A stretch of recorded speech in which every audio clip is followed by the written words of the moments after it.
설교 제목 한번 해봅니다. 기독교 신앙은 미신이 아닙니다. 기독교 신앙은 미신이 아닙니다. 한번 해봅니다. 기독교 신앙은 미신이 아닙니다. 기독교 신앙은 미신이 아닙니다. 우리가 자녀들을 양육하다 보면 가끔씩 사랑의 징계를 해야만 상황들이 나타날 수가 있어요.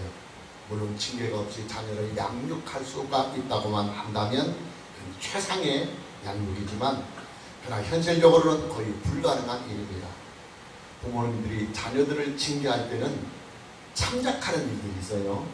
첫째는 자녀가 잘못한 일에 경중을 따져서 그에 맞게 징계를 합니다. 가벼운 잘못은 가벼운 말로 터이르고 또 무거운 잘못은 상당히 격하게 혼을 내기도 합니다. 둘째는 자녀들의 나이, 그 자녀들의 성숙도를 참작해서 징계합니다.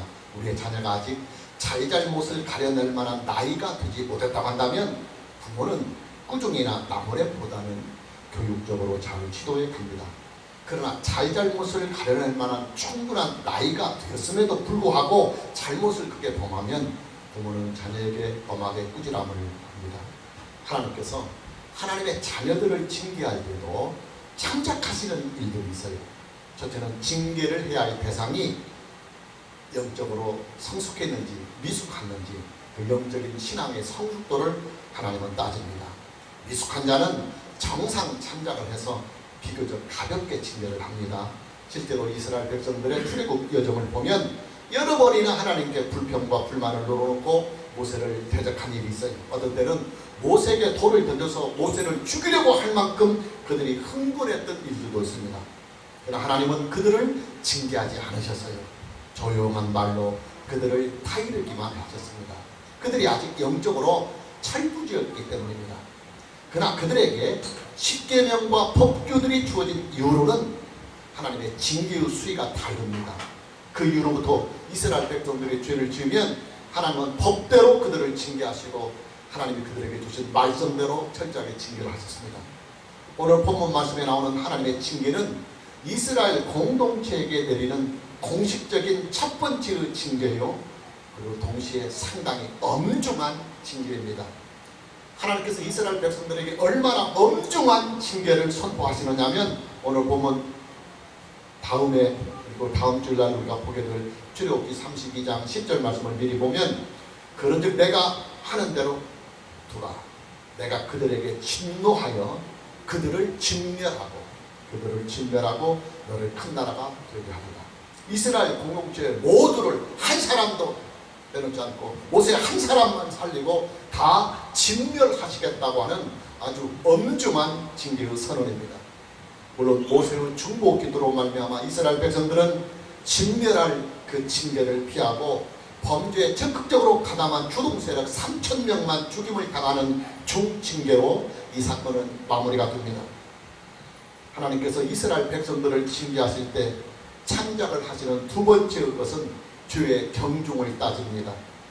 여러분, 모든 죄가 다 똑같이 처벌을 받는 것은 아니에요.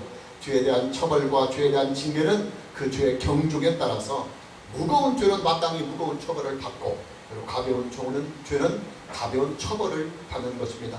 하나님께서 이스라엘 공동체에게 주신 법규들을 보면 죄의 경중에 따라서 처벌과 징계의 수위가 다 달라요.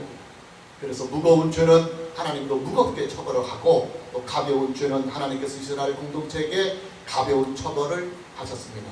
오늘 본문 말씀에 나오는 하나님의 징계는 징계의 수위 중에서 가장 큰 징계의 수위입니다. 얼마나 그 징계의 수위가 높으냐 하면 이스라엘 백성들 모두를 다 진멸하시겠다고 하실 만큼 초강력의 처벌이요 초강력의 징계입니다.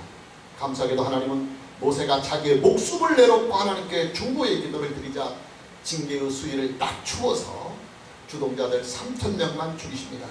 그러나 3,000명의 죽임도 결코 작은 수위의 징계는 아닌 것입니다. 우리는 여기에서 하나님께서 가장 진노하시는 범죄가 무엇인지를 알아야 합니다. 우상숭배입니다. 우상숭배. 하나님 이외에 다른 신들을 섬기거나 영으로만 존재하시는 하나님을 물체로 만들어서 형상을 시켜서 믿고 섬기려고 하는 그 우상숭배를 하나님은 가장 강력하게 처벌하십니다. 우상숭배만큼은 하나님께서 관용을 베풀지 아니하셔요. 하나님은 우상 숭배에 대해서만큼은 일체의 타협도 하지 아니하시고 그리고 긍휼을 베풀지 아니하십니다. 하나님은 우상 숭배에 대해서만큼은 항상 원칙적으로 처리하시고 그리고 항상 법대로만 처벌하십니다. 아론과 이스라엘 온 백성들이 지금 우상을 만들어서 그 우상을 하나님이라고 믿고 하나님이라고 섬기고 있습니다. 오늘 본문 1절 말씀을 보면 백성이 모세가 산에서 내려오니 더딤을 보고 모여 백성이 아론에게 이르러 말하되 일어나라 우리를 위하여 우리를 인도할 신을 만들라. 이곳에 곧 우리를 애굽 땅에서 인도하여 낸 사람은 어찌 되었는지 알지 못함이니라.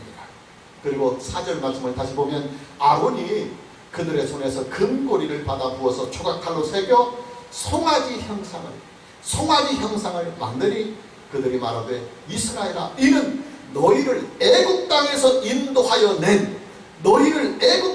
인도하여 낸 너희의 신, 다시 말하면 하나님이로다. 그렇게 선포하고 있습니다.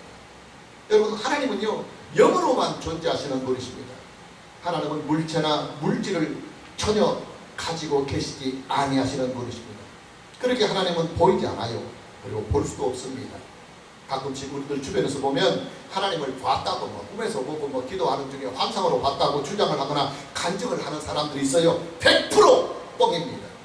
100% 거짓말이고 100% 사기치는 것입니다. 하나님은 영으로만 존재하시기 때문에 이 세상 어느 누구도 하나님을 볼 수가 없어요. 구약 성경을 보면 가끔씩 하나님께서 사람으로 현현하실 때가 가끔씩 있었어요.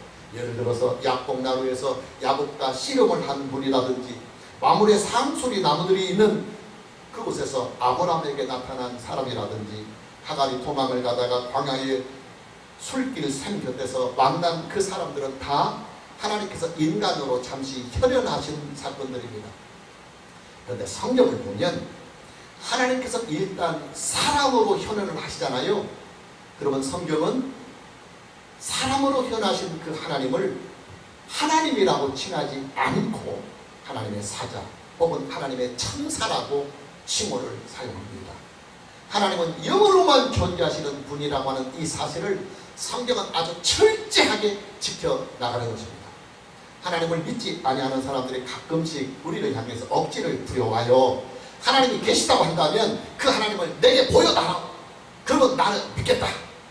우리 생각으로는 그럴 때는 얼른 하나님을 보여줄 수 있다고 한다면 얼마나 좋을까 하는 생각이 들기도 해요. 그러나 여러분, 그런 혼돈과 그런 착각에서 우리는 벗어나야 합니다. 하나님은 영으로만 존재하시는 분이십니다.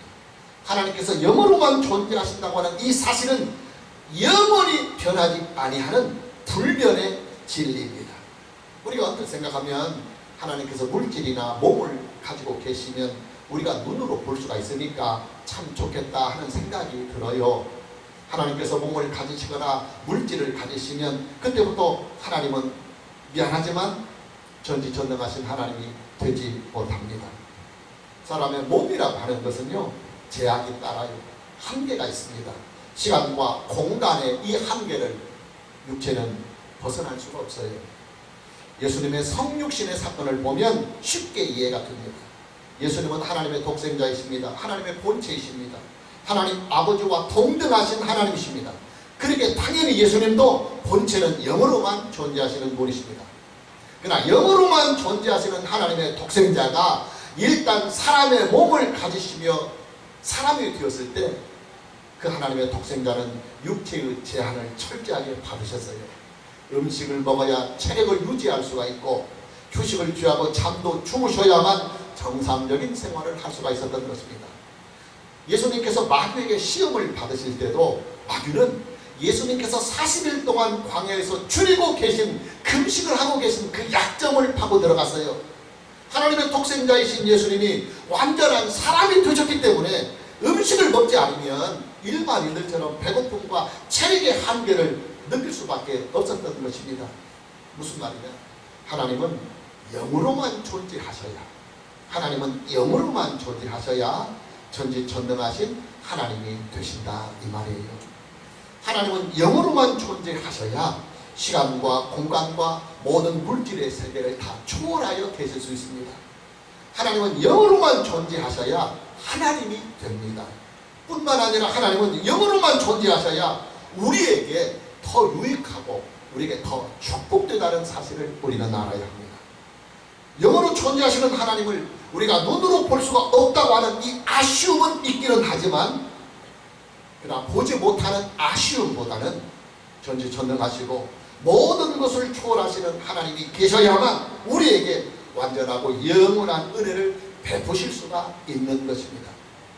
자, 문제는 영으로만 존재하시는 하나님을 볼 수 없다고 하는 이유 하나만으로 답답하니까, 하나님을 믿고 섬기는 사람들이 답답하니까 그 영으로 존재하시는 하나님을 형상화시키려고 하는 어리석은 일들이 하나님을 믿는 사람들 중에서도 많이 발생을 한다고 하는 사실이에요. 오늘 본문의 말씀에 나오는 이스라엘 백성들처럼 말입니다. 이스라엘 백성들은 모세가 시내산에 올라가서 40일 동안 소식이 끊겨지가 불안에 빠지고 맙니다.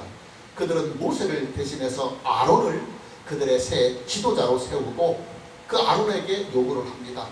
우리를 인도할 신을 새로 만들자. 우리를 인도할 신을 새로 만들자 하고 아론을 압박하기 시작합니다. 자, 아론이 이스라엘 군중들의 그 압력에 못 이겨서 만들어낸 신이 뭐냐면 금으로 만든 송아지 형상이었어요. 금 고리들을 녹여서 만든 주물을 가지고 초가칼로 잘 다듬고 새겨서 금송아지 형상을 만든 것입니다. 이스라엘 백성들은 아론이 만든 그 금송아지 형상을 너희를 애굽 땅에서 인도하여 낸 신이다. 너희를 애굽 땅에서 인도하여 낸 신이다. 그렇게 공포합니다. 본문 4절입니다. 아론이 그들의 손에서 금고리를 받아 부어서 조각칼로 새겨 송아지 형상을 만드니 그들이 말하되 이스라엘아, 이는 너희를 애굽 땅에서 인도하여 낸 너희의 신이로다. 여러분, 이스라엘 백성들을 애굽 땅에서 인도하여 내신 분이 여호와 하나님이십니다. 그런데 바로 그 금송아지 형상을 가지고 너희를 애굽 땅에서 인도하여 낸 신이라고 말한다면 그 금송아지 형상이 바로 여호와요 하나님이라고 그들이 선포하고 있는 것입니다. 여러분, 금으로 만들어진 송아지 형상에게 무슨 능력이 있겠습니까? 그냥 금붙이에 불과한 것입니다. 그런데도 이스라엘 백성들은 그 금붙이 형상을 하나님이라고 공포하고 말았습니다. 그리고 그 금붙이 송아지 형상을 위해서 제단을 쌓고, 그리고 그 금붙이 형상을, 송아지 형상을 섬기는 그 날을 여호와의 절일, 하나님의 절이라고 선포했습니다. 그리고 그 금송아지 형상에게 번제와 화목제를 드리고 예배의 형태인 종교 의식들까지 그들이 행하였습니다. 본문 5절과 6절 말씀을 보면 아론이 보고 그 앞에 제단을 쌓고 이에 아론이 공포하여 이르되 내일은 여호와의 절일이니라 하니 이튿날에 그들이 일찍 일어나서 번제를 드리며 화목제를 드리고 백성이 앉아서 먹고 마시며 일어나서 뛰놀더라. 좀 전에도 말씀을 드렸지만 하나님의 독생자가 사람이 되시자 그 다음부터는 육체가 가지고 있는 제한을 철저하게 받으셔야만 했습니다. 그래도 사람은 살아있는 존재입니다. 그리고 다른 생명체들보다는 월등하게 우수한 존재이기 때문에 예수님이 사람이 되셨음에도 불구하고 하나님의 독생자로서의 능력과 영광을 충만하게 나타내실 수가 있었어요. 그러나 여러분, 금으로 만든 송아지 형상은요, 살아있는 송아지도 아니에요. 차라리 살아있는 송아지라고 한다면 그래도 약간의 쓸모라도 있을지는 모르겠지만은 금붙이로 만들어진 죽은 송아지 형상이 무슨 능력이 있고 무슨 유익이 그들에게 있겠습니까? 그런데도 불구하고 이스라엘 백성들은 물질로 만들어진 그 금송아지 죽은 형상을 하나님이라고 선포하고 그 금송아지 형상을 위해서 종교적인 의식, 예배를 행했습니다. 하나님께서 이스라엘 백성들에게 주신 10계명 중에서 제2계명을 어기고 있는 것입니다. 너를 위하여 새긴 우상을 만들지 말라. 어떤 형상도 만들지 말라고 하시는 10계명의 제2계명을 그들이 범하고 있는 것입니다. 여러분, 하나님이 형상으로 만들어지면요, 그 형상은 하나님이 될 수 없어요. 결단코 하나님이 아닙니다. 아니, 하나님께서 사람으로 잠시 현현을 하시더라도 성경은 잠시 사람으로 현현하신 그 하나님을 하나님이라고 칭하지 않고 하나님의 사자 혹은 하나님의 천사라고 칭했습니다. 왜냐하면 하나님의 본체는 영으로만 존재하시기 때문입니다. 여러분이 한번 판단해 보십시오. 아니 하나님의 의지나 하나님의 뜻대로 만들어진 것이 아니요. 더군다나 10계명의 제2계명까지 어기면서까지 자기네들이 입은대로 만든 그 금송아지 형상이 어떻게 하나님이 될 수 있겠습니까? 금송아지 형상을 만들어 놓고 그 금송아지 형상을 하나님이라고 믿고 섬기며 또 그 앞에서 예배를 드리는 그 일들은 하나님의 거룩하신 그 신성을 모독하는 일입니다. 전지전능하신 하나님을 죽은 금붙이로 만들어버리는 취약의 범죄인 것입니다. 여러분 마귀도요 하나님의 신성과 하나님의 존재를 인정합니다. 귀신들도요 예수님을 하나님의 아들이라고 인정하고 떠들었습니다. 마귀나 귀신들도요 하나님께서 영으로만 존재하시는 전지전능하신 하나님이라고 하는 이 사실을 그들은 인정하고 알고 있어요. 그런데 금송아지 형상을 만들어 놓고 그 금송아지 형상을 하나님이라고 믿고 그 금송아지 형상을 위해서 제단을 쌓고 번제와 화목제를 드리고 종교적인 의식인 예배를 행한다고 한다면 이것은 마귀보다도 귀신들보다도 더 못한 행위입니다. 아니 어떻게 온 우주에 충만하신 그 하나님을 금송아지로 전락을 시키느냐 말입니다. 하나님께서 얼마나 충노가 크셨으면 이스라엘 백성들 전체를 다 진멸하시겠다고 하시겠습니까? 여러분 하나님은요 어떤 이유로든 형상화가 되어서는 안 됩니다. 기독교 신앙은 철저하게 하나님을 형상화를 시키는 일을 금지하고 있습니다. 가톨릭 얘기는 여기서 안 하겠습니다. 우리 개신교 안에서도 하나님을 형상화시키는 이런 우상 숭배의 일들이 사실은 비일비재합니다. 가장 심각하게 나타나는 현상이 뭐냐면 바로 십자가 형상입니다. 강단에 걸려있는 십자가, 그리고 각 가정의 거실에 걸려있는 십자가, 혹은 성도들의 운전대 앞에 있는 걸려있는 십자가 형상들, 이거 다 우상입니다. 다 우상입니다. 여러분 기독교 신앙은요 영으로만 존재하시는 하나님의 본체를 믿는 신앙입니다. 비록 우리의 눈에는 보이지 않지만 오직 성경으로 계시된 그 하나님, 오직 성경으로만 우리에게 나타나신 그 하나님을 우리는 성경 안에서 성령을 의지하여 믿는 것입니다.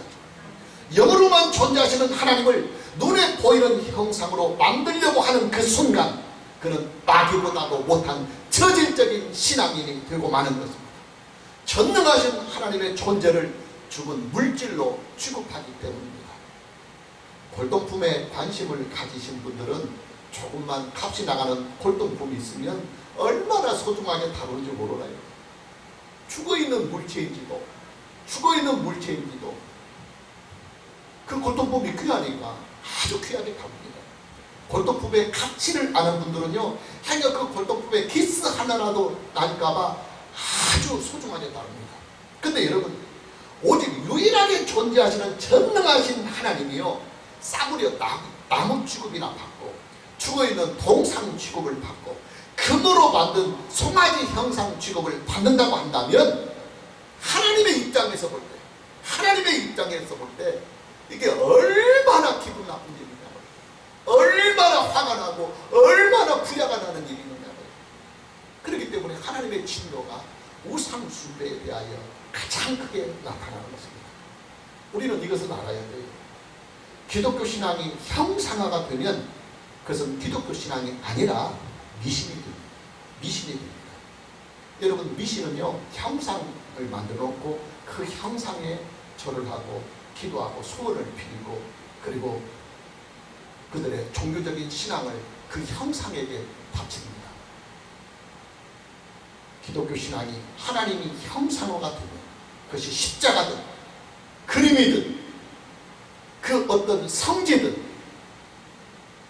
하나님을 믿는 우리의 신앙이 형상화가 되면 그 즉시로 그 신앙은 미신이 되고 맙니다.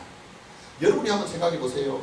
유일하게 존재하시는 전지전능하시고 영원하신 하나님이 어떻게 미신의 대상이 될 수가 있겠습니까? 하나님의 입장에서 보면요 하나님을 미신으로 취급할 때 하나님은요 가장 분노하는 거예요. 자존심이 상해도 보통 상하는 일이 아닌 것입니다. 오늘 저와 여러분 모두에게 영으로만 존재하시는 하나님을 바르게 알고 바르게 믿고 바르게 예배하고 바르게 섬기는 은혜가 있기를 먼저 주님의 이름으로 축복합니다. 하나님이 어떤 분이냐 하는 것을 아는 것이 신관입니다. 하나님이 어떤 분이냐 이것을 연구하고 아는 것이 신관이라고 합니다. 그 신관이 잘못되면 자기는 실컷 하나님을 믿는다고 믿었어요. 그러나 하나님을 믿었던 그의 신앙이 나중에 알고 보니까 엉뚱하게 하나님을 믿는 것이 아니라 미신을 믿어버리는 비극적인 일이 발생을 합니다. 신관이 잘못됩니다. 자, 지금 아론과 이스라엘 백성들이 금송아지 형상을 만들어 놓고 그 금송아지 형상을 하나님이라고 여호와라고 선포하고 있어요. 여러분, 아론이 만든 금송아지는요 하나님이 아니에요. 금송아지는 결단코 하나님이 될 수가 없어요. 그런데도 불구하고 아론과 이스라엘 백성들은 그 금송아지 형상을 하나님이라고 선포하고 하나님이라고 믿고 그 금송아지 형상에게 예배를 드리고 있어요. 이뿐만이 아니에요. 보면 5절 말씀을 보면 아론은 그 금송아지를 숭배하기 위해서 제단까지 쌓고 그 금송아지를 숭배하는 날을 여호와의 절일, 요즘으로 말하면 주일이다, 그렇게 선포를 하는 거예요. 여기서 끝나는 게 아니죠. 아론과 이스라엘 백성들은 그 금송아지 형상을 위해서 하나님께만 드리는 번제와 화목제까지 드렸어요. 그리고 그 금송아지 형상을 위해서 거국적인 예배의 형태를 가지고 종교 의식을 행하는 거예요. 본문 6절 말씀을 보면 이튿날에 그들이 일찍 일어나 번제를 드리며 화목제를 드리고 백성이 앉아서 먹고 마시며 일어나서 뛰놀더라. 그래서 백성이 앉아서 먹고 마시며 일어나서 뛰놀다, 이것이 이제 예배의 형태예요. 그 당시에 종교의 의식입니다. 여러분, 신관이 잘못되면요 자기의 마음에 미신을 딱 설정해 놓고 그 마음속에 설정해 놓은 미신을 하나님이라고 착각하는 기가 막히고 코가 막히는 일들이 실제로 발생합니다. 영으로만 존재하시는 하나님의 본체에 대하여 무지하거나 오해를 하면 형상을 만들어 놓고 그 앞에 기도를 하고 십자가를 걸어놓고 그 십자가를 향하여 예배를 드리거나 찬송을 드리게 됩니다. 그리고 모델을 보고 그린 예수님의 그 그림 앞에 그것을 예수님이라고 생각을 하고 그 사진 앞에 그 그림 앞에 기도를 드리고 예배를 하는 거예요. 여러분, 기독교 서점들에서 판매하고 있는 예수님의 초상화들은요 화가가 사람을 보고 모델을 보고 그린 그림이거나 화가가 상상 속에서 만들어낸 그림일 뿐이에요. 설령 그 그림들이나 사진들이 실제로 예수님의 실물이라 할지라도 그 그림들이나 사진들은 결단코 우리가 믿는 예수님이 될 수 없어요. 우리가 믿는 믿음의 대상이 될 수 없어요. 아니, 하나님 우편에 계시는 살아계신 예수님을 어떻게 죽인 사진에 가두어 버리고 죽은 그림 취급을 하는 거냐고요. 기독교 신앙을 십자가의 신앙이라고 말하는 이유는 나무로 든 그 십자가를 숭배하는 신앙이 아니라 예수님의 십자가 사건이 우리의 죄를 대속하는 구속의 사건이라는 사실을 우리가 믿는 거예요. 우리의 믿음은 우리를 대신하여 죽으신 예수님을 바라보고 죽은 자 가운데서 3일 만에 부활하사 지금은 하나님 우편에 계시는 살아계신 예수님을 우리는 믿는 거예요. 사람들이 만든 나무 십자가는 아론이 만든 금송아지일 뿐이에요. 승천하여 우리 눈에 보이지 아니하시는 예수님의 그 자리를 사람들이 손으로 만든 나무 십자가가 결단코 예수님을 대신할 수 없어요. 그래서 우리 교단에서는 과감하게 몇십 년 통해 몇십 년의 토론과 회의와 격렬한 논쟁들을 통해서 마침내 교회 안에 있는 모든 예배실에서 나무 십자가의 형상을 철거하라고 결의했던 거예요. 만일에 2000년 전에 예수님께서 달리신 그 나무 십자가가 지금 현존에 있다 할지라도, 2000년 전에 예수님이 달리신 그 나무 십자가가 지금 현존에 있다 할지라도 그 나무 십자가는 결단코 우리의 신앙의 대상이 될 수 없어요. 죽은 나무가 살아계신 예수님을 대신할 수가 없는 거예요. 구약시대는 많은 것들이 상징으로 나타났었습니다. 아직 예수님이 이 땅에 온전한 사람으로 오시지 않았기 때문에 장차 오실 예수님을 상징으로 나타내 보이셨습니다. 하나님을 예배하는 일들도 아직 예배의 구속의 주님이신 예수님이 우리에게 나타나주지 않으셨으니까 예배의 형태도 많이 상징적으로 되어 있어요.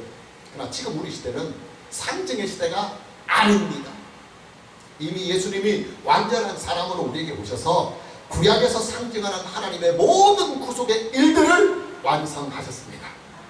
거기에다가 지금 저와 여러분이 살고 있는 이 시대는 성령께서 보혜사로 오셔서 우리를 진리로 인도해주고 계십니다. 더군다나 지금 저와 여러분의 시대는 하나님의 모든 구속의 계시와 그리고 신앙의 계시가 성경 말씀으로 기록이 되어서 우리에게 이미 완성되어 주어져 있습니다. 지금 저와 여러분은 상징의 시대에 살고 있지 않아요. 성경이 직접, 성경 말씀이 직접 하나님이 어떤 분이신지 우리에게 계시해주고 있습니다. 성경이 직접 우리에게 하나님의 구속의 계시를 직접 증거해주고 있습니다. 그리고 성령이 우리 안에 내주하시면서 우리를 성경의 그 진리로 인도해 주십니다. 성령이 우리 안에 내주하시면서 하나님 우편에 계시는 예수님과 우리가 영으로 연합이 되고 하나가 되도록 우리를 교통해 가십니다. 그런 여러분, 지금 저와 여러분은 하나님 우편에 계시는 살아계신 예수님을 성경으로 믿고 성경으로 알고 그리고 성령 안에서 만나는 것입니다. 할렐루야. 여러분, 성경과 성령은요 상징이 아닙니다. 예표가 아닙니다. 그림자가 아닙니다. 성경은 하나님의 계시의 실체요 하나님의 말씀의 실체입니다.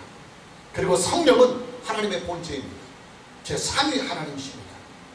저와 여러분의 신앙은 성경의 실체와 성령의 실체 안에서 하나님 우편에 앉아 계신 살아계신 예수님을 믿는 신앙이 저와 여러분의 신앙입니다.